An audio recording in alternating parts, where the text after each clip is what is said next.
Welcome to the Fear Files channel. I tell stories about the most horrific crimes that really happened. Today is a case that shocked the Soviet Union and showed the world that serial killers exist not only in America. December 22nd, 1978. An ordinary winter day in Shakhty, a small town in the Rostov region. 9-year-old Lena Zak leaves school and goes home. The road takes about 15 minutes, but the girl does not come home. Parents are sounding the alarm. The search begins. The police comb the area, and 3 days later, the body is found in an abandoned hut on the outskirts of the city. What the killer did to her was not published in the Soviet press. Too cruel. The person who did it didn't look like a monster. His name was Andrei Chikatilo. He was 42 years old, teacher of Russian language and literature, member of the Communist Party. He is married and has 2 children. Neighbors said he was quiet, intelligent, always polite, and no one knew that something completely different lived inside this person. Over the next 12 years, Chikatilo would kill 53 people. Most are children and teenagers. His methods were so brutal that even experienced investigators could not work with the case materials for more than an hour at a time. The Soviet police would spend millions of rubles, check more than 24,000 people, but it would slip away again and again, because the system was not ready for such a criminal. In the USSR, it was officially believed that serial killers were a product of capitalism, a disease of the decaying West. But Chikatilo was real. And to understand how an ordinary teacher became the most brutal murderer in the history of the USSR, we need to go back. In his childhood, to the hungry Ukrainian village of the 1930s. 1936 year. The village of Yabloknoy, Sumy region, Ukrainian SSR. Here, in a peasant family, a boy Andrei is born. But this is not a happy childhood. This is a childhood saturated with fear, hunger, and shame. Mother Anna constantly told little Andrei a story about his older brother Stepan. Allegedly, the boy was born in 1932 during the Holodomor, a terrible famine that claimed millions of lives. According to his mother, Stepan was kidnapped and eaten by hungry neighbors. There is no evidence of this. There are no records of Stepan's birth. Perhaps it was a traumatic invention of a mother who survived the horrors of hunger. Perhaps true, but Andrei believed in this story all his life, and it formed in him a deep, pathological fear of violence and cannibalism. The irony is that later he himself will become the very monster from childhood nightmares. Chikatilo's childhood is a complete humiliation. At school, he is bullied. He suffers from enuresis, urinary incontinence, until the age of 12. His mother beats him in public for this, hangs wet sheets in the street so that everyone can see his shame. Father Roman returns from the war a broken man. He was in German captivity, and in the USSR, this is a stigma. Traitor. Coward. The family becomes outcasts. Neighbors whisper behind their backs. Andrei grows up as a closed, sickly boy. He has very poor eyesight. He wears thick glasses. Physically weak. At school, he is called a bespectacled man and a piss. He cannot defend himself, cannot respond to the offenders, and somewhere inside rage begins to accumulate. But the worst thing is what happens in his body. Since adolescence, Andrei has not been able to function sexually normally. He is impotent.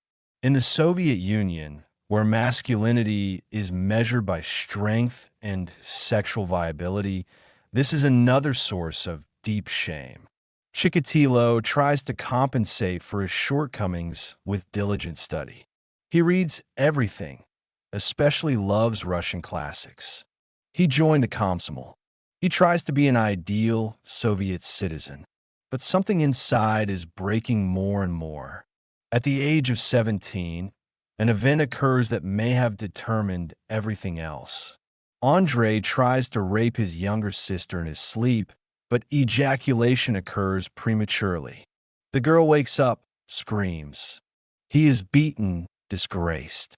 But the most important thing is that at this moment a connection is formed in his brain between violence, humiliation, and sexual arousal. A bond that he will never be able to break. The year is 1960. Andrei is 24 years old. He moved to the city of Rodion-Venesvetayski, got a job as a telephone operator. Life goes on as usual, but he is still lonely, still unable to build a normal relationship.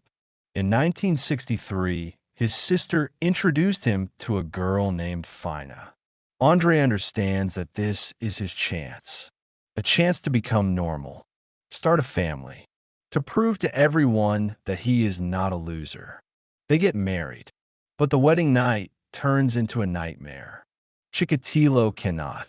Again, this damned shame, again, humiliation.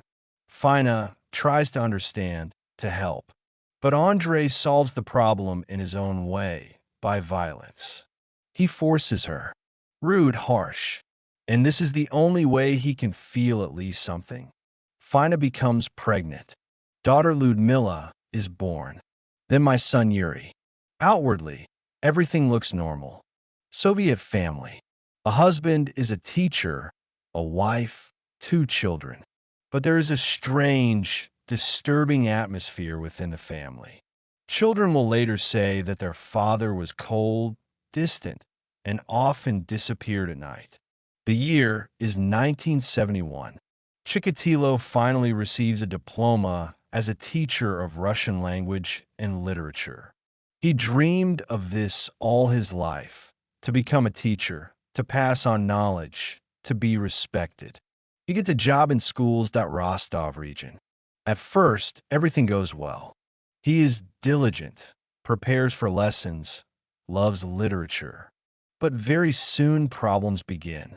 Parents complain. Their children say strange things. Teacher Chikatilo gets too close to the students, touches them, delays after school. He doesn't look like that. The school administration begins to receive complaints one after another. But this is the USSR of the 1970s. They don't like scandals. Chikatilo is a member of the party, an exemplary comrade on paper. He is simply transferred to another school, then another one. One more thing. He changes schools like gloves. Every time the story is the same, complaints from parents, inappropriate behavior with children, quiet dismissal. But there are no official consequences, no criminal case. The system protects its own. It is impossible to admit that a Soviet teacher, a communist, can be a pedophile. That would shatter the illusion. 1978 became a turning point. Chikatilo is fired from another school, and this time it is difficult to find a new place. Rumors are already circulating. No school wants to take it. He got a job in the dormitory of a vocational school in the city of Shakhty. Not a teacher, but a simple supply manager. For a person with his ambitions and education, this is humiliation. Another one in a long series of humiliations of his life. But this work has one advantage. Chikatilo gets a small room in the basement of the dormitory. Your own room. A place where no one goes. A place where he can be alone. A place where he can do whatever he wants. He has been working in a dormitory for 3 months. For 3 months, he has been watching children, students of the college, school children who pass by. For 3 months, the fantasy becomes darker and more obsessive. He can no longer control them. He no longer wants to control them. On December 22nd, 1978, Andrei Chikatilo sees 9-year-old Lena Zak near a bus stop. The girl is waiting for a bus to go home. It's cold. Chikatilo approaches her. He says that he knows her parents. He offers to go to him, It's warm there. He will give her sweets, then take her home. The girl trusts an adult man with glasses who speaks calmly and politely. They go to his dorm room. They go inside. The door closes. And there, in that small room, what Chikatilo has been fantasizing about for years happens. He tries to rape the girl, but he can't again. Impotence. Rage overwhelms him. The girl is crying, screaming. He grabs a knife, and he understands that when he cuts, when he sees blood, when he hears screams, that's when he feels excited. A real, strong excitement that I have never experienced. He kills Lena Zak with particular cruelty. He inflicts multiple stab wounds, cuts out body parts, and for the first time in his life, he achieves sexual satisfaction through murder, through blood, through absolute power over the helpless victim. When it's all over, Chikatilo looks at what he's done. The body of a girl. Blood is everywhere. His hands are covered in blood. A normal person would experience horror, repentance, panic, but Chikatilo feels relieved. For the first time in his life, he felt like a real man. Strong, imperious. He wraps the body in a bag, waits for darkness, and carries it to an abandoned hut nearby. He returns to the room and washes everything thoroughly. He is methodical, neat. The teacher of the Russian language is used to order. When Lena Zak's body is found, the police begin to investigate. Everyone in the district is interviewed. Chikatilo is also questioned. After all, he works in a dormitory nearby. He is calm, polite, answers all questions. He has an alibi. His wife confirms that he was at home. He is not even suspected. An ordinary intelligent man with glasses. Father of the family. Member of the party. Instead of him, another person is arrested. Alexander Kravchenko, previously convicted, who lives nearby. He is beaten during interrogations, forced to confess. In 1984, Kravchenko was shot for a murder he did not commit. And a real killer will calmly go to work, play with children at home, and plan the next crime. Because Chikatilo understood the main thing, he can do it. He can kill and go unpunished. The system is not ready for people like him. In the USSR, there are no psychological profiles, no databases of serial criminals, no specialists in such cases. There is only confidence that there can be no such monsters in a socialist society. And this confidence will give Chikatilo another 12 years of freedom, 12 years of hunting, 12 years during which he would kill more than 50 people. But in December 1978, he does not yet know that he will become the most famous serial killer in the history of the USSR. He just knows that he has found what he has been looking for all his life. A way to feel alive. A way to take revenge on the world for all the humiliations. And he will do it again, and again, and again. The next murder will occur in 3 years, September 3rd, 1981. Almost 3 years have passed since the murder of Lena Zak. Chikatilo has been living an ordinary life all this time. He goes to work, returns home to his family, reads newspapers, watches TV. But the tension is growing inside him. Memories of that December night do not let go. He relives those moments over and over again, blood, power, excitement. Fantasies become obsessive. He tries to resist. He understands that what he has done is monstrous. But the more he tries to forget, the stronger the desire. It's like a drug. Once you try it, nothing else brings satisfaction. Sex with your wife is indifferent. Work is boring. All life is gray, empty. And only those memories burn with a bright spot. By 1981, Chikatilo no longer worked in the dormitory.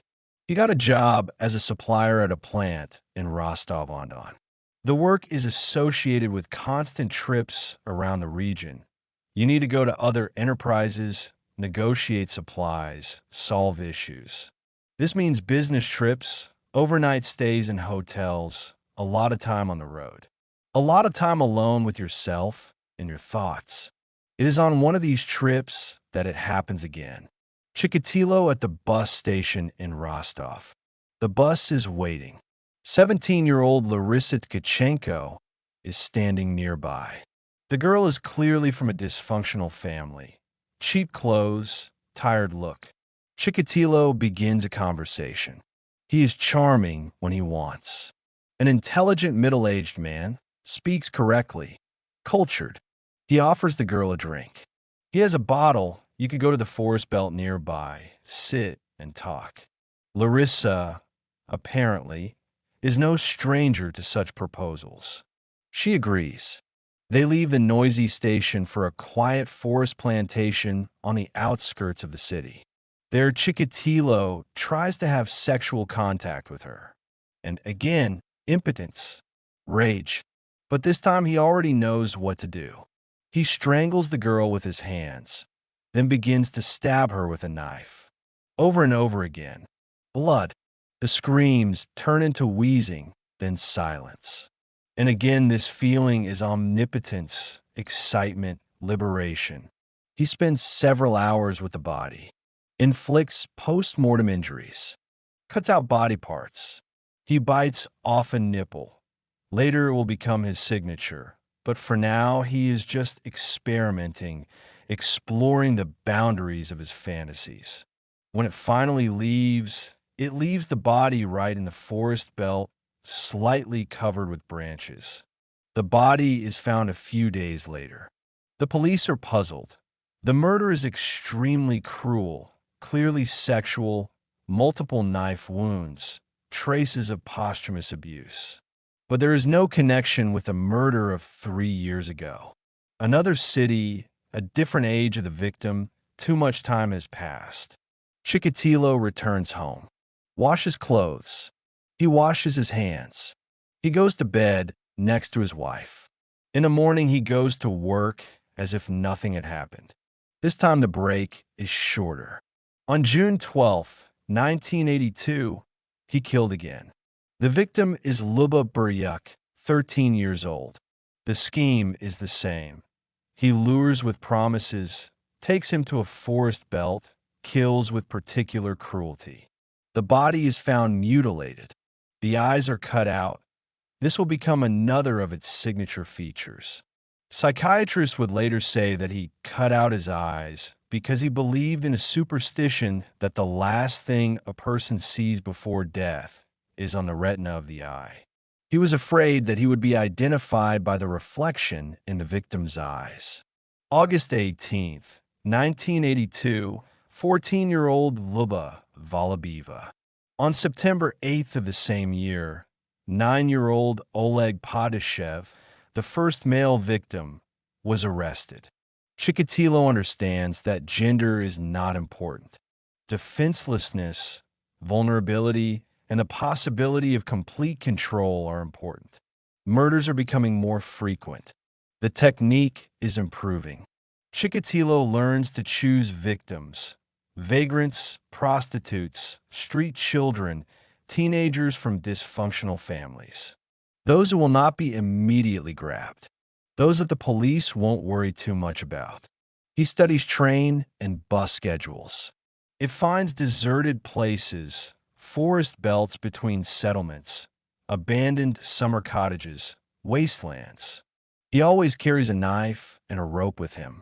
He always has a backup plan on how to get away unnoticed.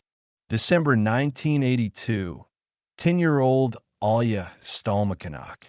He lures her into the woods with chewing gum. In the USSR, chewing gum is in short supply, the dream of any child. The girl follows him. Her mutilated body will be found only in the spring when the snow melts. By the beginning of 1983, Chikatilo already had 8 corpses on his account. But the police still do not understand that they are dealing with a serial killer. Bodies are found in different districts of the Rostov region. Different ages, different genders of victims. The connection between the crimes is not obvious. There are no computer databases. Information between police stations is transmitted slowly, often lost. Moreover, the bosses do not want to admit the problem. A serial killer in the USSR? That's impossible.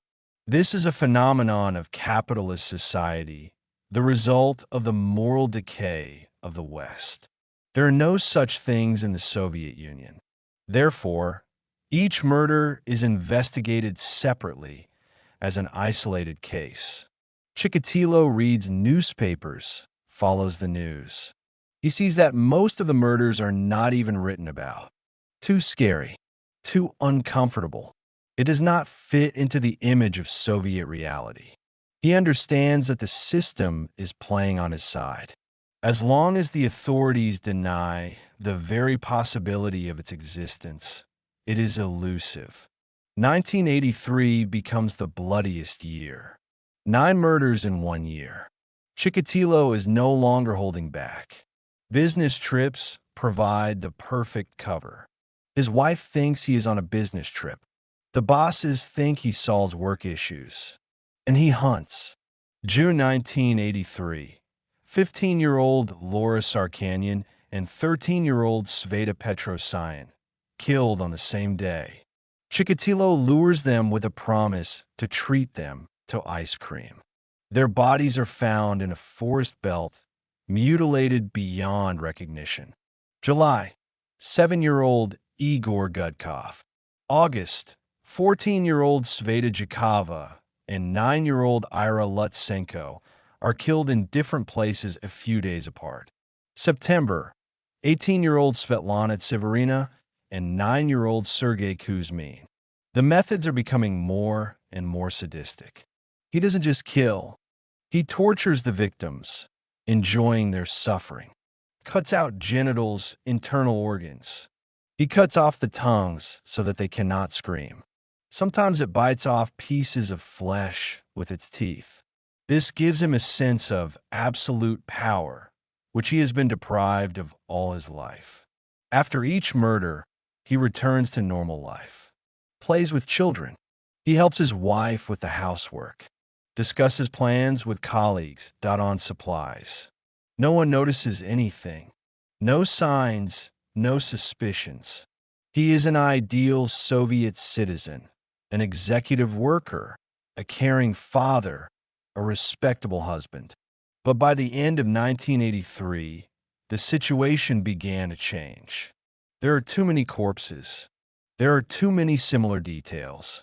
Even with all the desire to hide the truth, the police can no longer ignore the obvious. A serial killer is operating in the Rostov region. A special task force is being created. It is headed by Major Mikhail Fedosov, an experienced investigator from Moscow. For the first time, they begin to collect information together, compare evidence, and look for patterns. Common features are highlighted: victims killed with a knife, multiple wounds, sexual nature of crimes, mutilated bodies, crime scenes, forest belts along transport routes. The first psychological portrait of the killer appears. Experts suggest that a middle-aged man, physically strong, possibly sexually impaired, knows the area and has access to transport. The portrait is approximate, but this is already the beginning. The police begin a large-scale operation. They comb train stations, bus stations, places where the killer chooses victims. They check all previously convicted of sexual crimes. Surveillance is established in potentially dangerous areas. Hundreds of employees are involved in the operation. And here the incredible happens. Chikatilo is caught. September 14th, 1984, bus station in Rostov. Operatives notice a man who behaves strangely, approaches young women, talks to teenagers, insistently offers to go somewhere. When he is stopped to check his documents, a knife, a rope, and a jar of petroleum jelly are found in his bag. Questionably, very suspicious. He is detained. At the police station, Chikatilo behaves calmly and confidently. He explains that he is a knife for work. He is also a supplier. He often travels to warehouses. He needs to open packages. A rope is used to tie a suitcase. Vaseline for hemorrhoids, a medical problem. They check the documents. Andrei Romanovich Chikatilo, born in 1936, a supplier of the plant, a member of the party, positive characteristics, wife and children. No criminal record. Nothing suspicious in the biography. They request information at the place of work. The boss gives an excellent reference. An executive worker, conscientious. A blood test is taken. And here is a strange thing that will save Chikatilo. In his semen, he is blood type AB, the fourth group, rare.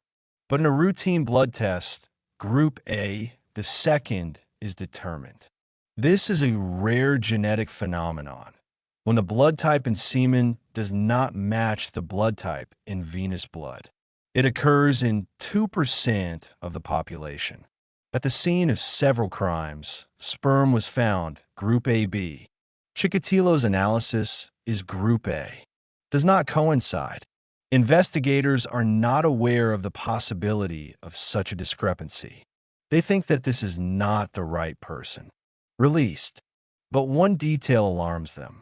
Digging into Chikatilo's biography, they find information about dismissals from schools, about complaints from parents. Sexual harassment of children. This is serious. Even if he is not a murderer, he is clearly dangerous. A criminal case is opened against him, not for murder, but for petty theft of socialist property. It is found that he used his official position, took a roll of linoleum from the factory for personal needs. An absurd accusation, but it's a way to keep it under control. Chikatilo is being tried. December 1984, 3 months in a penal colony for embezzlement of state property. He serves his sentence quietly, works at a sawmill, behaves exemplary. He is released early for good behavior. It was published in 1985. And you know what is the worst thing? While he was in prison for these few months, the murders stopped. Fully. Not a single corpse with similar handwriting. Investigators noticed this. Coincidence?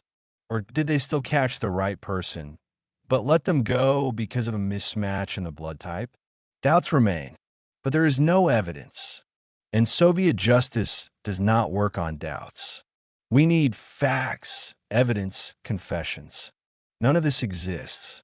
Chikatilo was released in the spring of 1985. He is frightened. He understands that he was very close to exposure. He decides to stop. No more risks. He gets a new job, again as a supplier at another plant. He tries to live a normal life. And he succeeds. A whole year, 1985, passes without murders. The investigation comes to a dead end.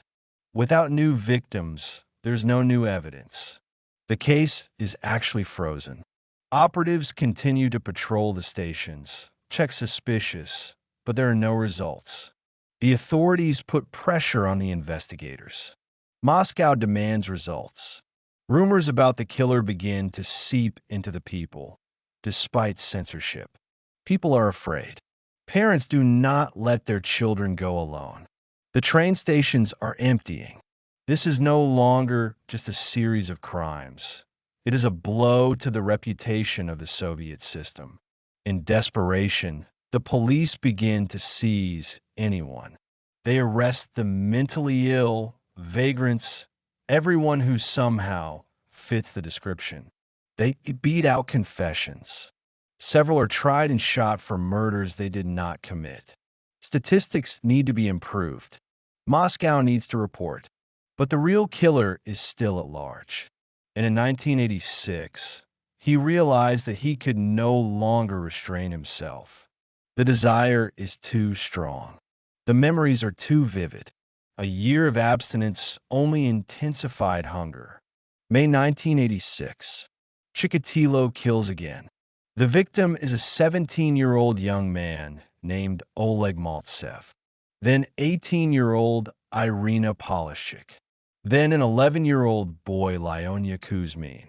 The killings resume with renewed vigor. Chikatilo learns from his mistakes. Now he is more careful. It kills in remote places, chooses victims more carefully, and changes hunting areas. No more suspicious encounters near train stations. It lures victims along the way, in sparsely populated places, at stops between cities. 1987, 3 murders. 1988, 8 murders, including one particularly brutal. The dismembered body of an 8-year-old boy, Alyosha Voronko, found scattered for several kilometers along the railway tracks. The police are in panic. The killer returned. This means that the one who was tried and shot in the mid-1980s was innocent. Error. A terrible, irreparable mistake. But no one talks about it out loud. It cannot be admitted that the system has failed. It cannot be admitted that an innocent person was executed. New people are involved in the investigation. Investigator Viktor Burikov, one of the best specialists in especially serious crimes, is sent from Moscow. An intelligent, methodical person, not blinkered by ideology. He is the first to say out loud what others are afraid to even think about. There is a real serial killer in the USSR, and he is much smarter than he seems. Burikov begins to work in a new way. He studies Western experience, the cases of Ted Bundy, John Gacy, and other American serial killers.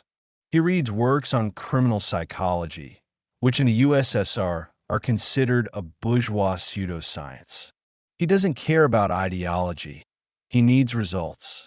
He invited psychiatrist Alexander Bukhanovsky, one of the few Soviet specialists who had studied the psychopathology of sex offenders. Together, they make up a detailed psychological portrait of the killer. And this portrait is strikingly accurate.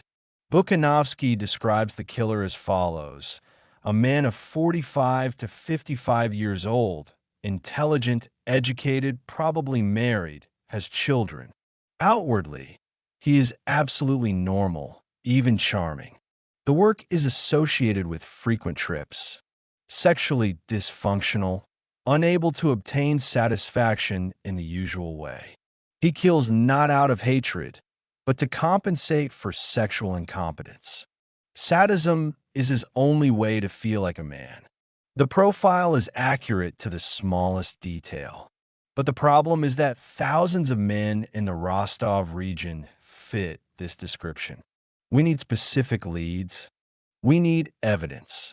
Burikov changes tactics. Instead of mass raids, he decides to work point-wise, analyzes all murders, maps crime scenes. He sees a pattern. Most bodies are found along railway and bus routes. The killer clearly uses public transport. Covert surveillance is being installed at key stations. Disguised policemen are on duty. They take pictures of all suspicious people. They check tickets, routes, remember faces. It's a long, grueling job. Months of surveillance to no avail. And Chikatilo continues to kill. 1989, for more victims. 1990, 8 murders in 1 year, the bloodiest period since 1984. He feels invulnerable. If you deceive the police once, he will deceive again. But he becomes self-confident. This is his mistake. November 6th, 1990, Donleskaz railway station, a short stop between Shakhty and Rostov. Chikatilo comes out of the forest. There are traces of blood on him, on his face, on his hands, on his clothes. He had just killed 22-year-old Svetlana Korostik in a nearby forest belt. Usually he washes himself thoroughly, but this time he was in a hurry, afraid that he would be late for the train. Police Sergeant Igor Rybakov is on duty on the platform. This is part of Operation Burakov, covert surveillance at all stations in the region. Rybakov notices a man with stains on his face and clothes. He stops me to check my documents. Chikatilo shows his passport. Andrei Romanovich Chikatilo, 54 years old, supplier, registration of Shakti. Everything is fine. When asked about stains, he answers calmly. He helped a friend cut lamb for barbecue, so he got dirty. Rybakov writes down the data in a notebook. This is a standard procedure to record all those who have been checked. Chikatilo leaves by train. The next day, a body is found in the forest near the Donlaska station. Mutilated, with cut-off genitals, multiple stab wounds. Fresh. The murder took place yesterday. Rybakov recalls that yesterday, he checked a man with blood stains. He reports to his superiors. They check the data. Chikatilo. This name is familiar to them. They open the archives. In 1984, he was detained at the train station with a knife and a rope, suspected of a series of murders, but released due to a mismatch of blood type. After his arrest, the murders stopped. After the liberation, they resumed. An incredible coincidence. Or is it not a coincidence?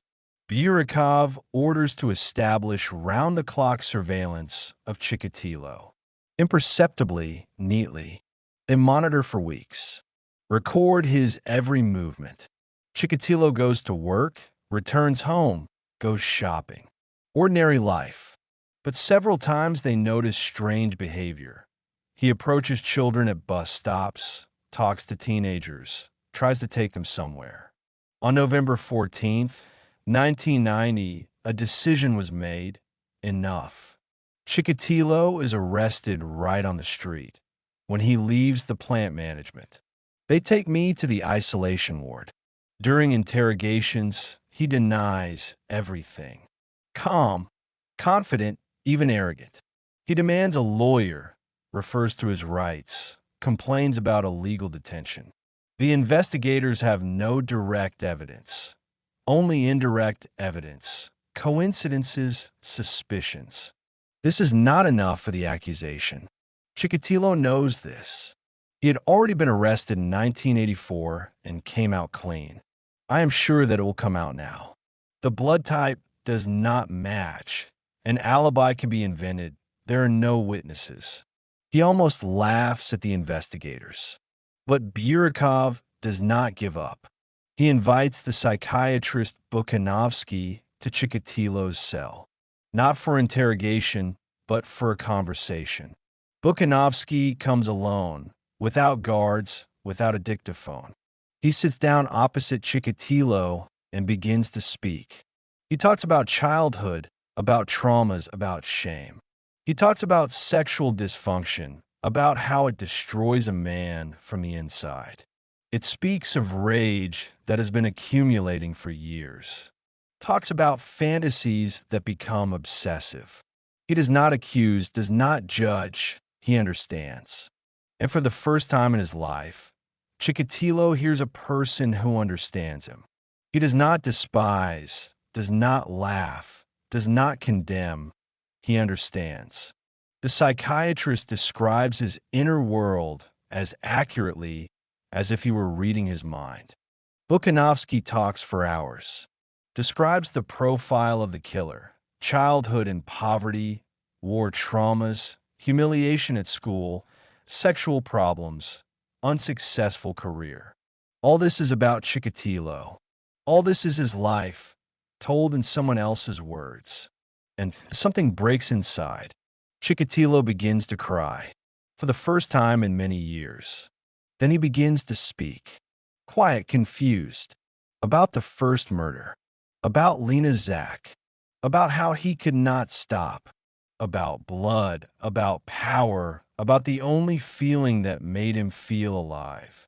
Bukhanovsky does not interrupt. Listening, nods, understands, and Chikatilo goes on. Hour, 2, 5, overnight. By morning, he confessed to 56 murders. The police knew only about 36. The remaining 20 are new. The bodies have not yet been found, or have been found, but not connected to the series. Chikatilo draws maps, shows the places where the bodies are hidden, describes each murder in detail that cannot be invented. Investigators go to check and find skeletons in forest belts, bones in ravines, remains that no one knew about. Everything coincides. Every word is confirmed. The investigation lasts for months. Chikatilo testifies calmly, methodically, like a teacher explaining a lesson. Without emotion, he describes how he chose victims, how he lured, how he killed. Sometimes he even smiles, remembering the details. The investigators could not stand it and left the office. But Chikatilo continues. Psychiatrists are investigating him. They are trying to understand. Is he insane or absolutely sane? The diagnosis is contradictory. On the one hand, sadism, necrophilia, cannibalism, all the signs of a severe personality disorder. On the other hand, there is the full ability to control actions, plan crimes, and hide tracks. He knew what he was doing. He could stop, but he didn't want to. The conclusion of the examination is sane. He can appear in court. On April 14th, 1992, the trial begins. The courtroom in Rostov is overcrowded. Relatives of the victims, journalists, just people who want to see the monster with their own eyes.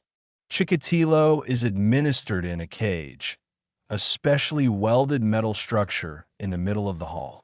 This is done to protect him. The crowd wants to tear him to pieces.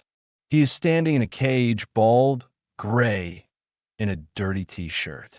He is waving a pornographic magazine, which for some reason he was allowed to bring. He shouts incoherent phrases.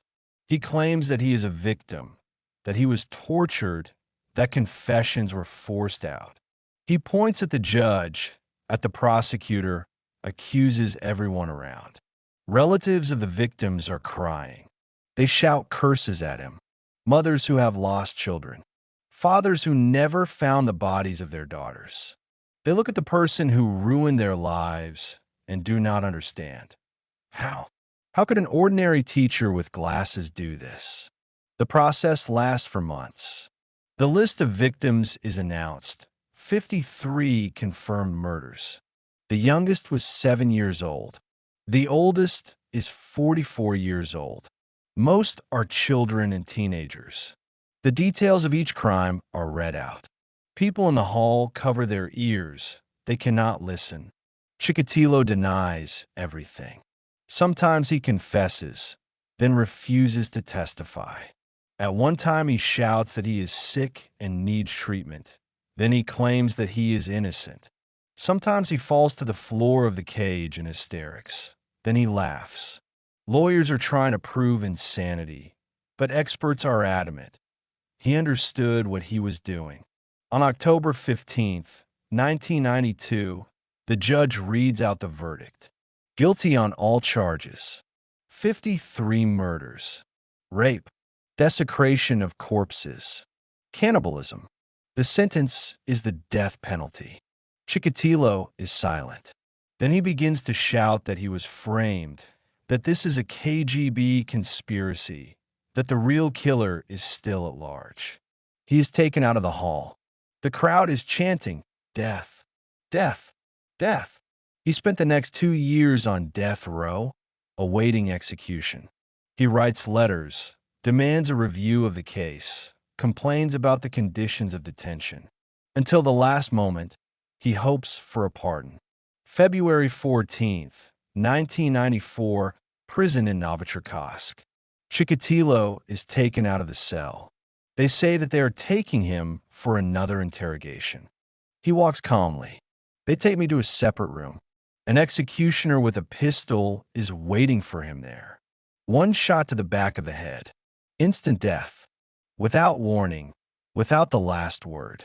This is how death sentences are carried out in Russia. Suddenly, so that the convict does not have time to be frightened. But perhaps Chikatilo was not afraid. He lived a life full of fear, and in the end, he no longer felt anything. The body was cremated. The ashes were scattered. No grave, no monument. Nothing that would remind of its existence, as if it never existed. But the memory remained.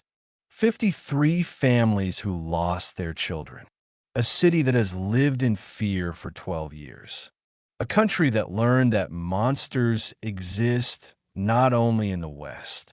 The Chikatilo case changed Soviet criminalistics.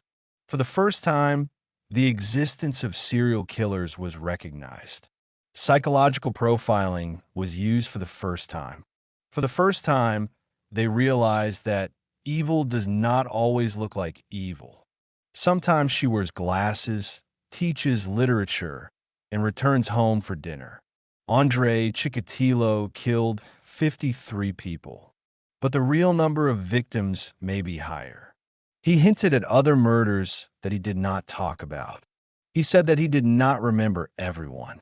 Some investigators are sure that he has more than 70 victims on his account. We'll never know for sure. He took the secrets with him. This is a story about a man who was broken by childhood, society, and his own pathology. But this is not an excuse. Millions of people experience trauma, humiliation, sexual problems.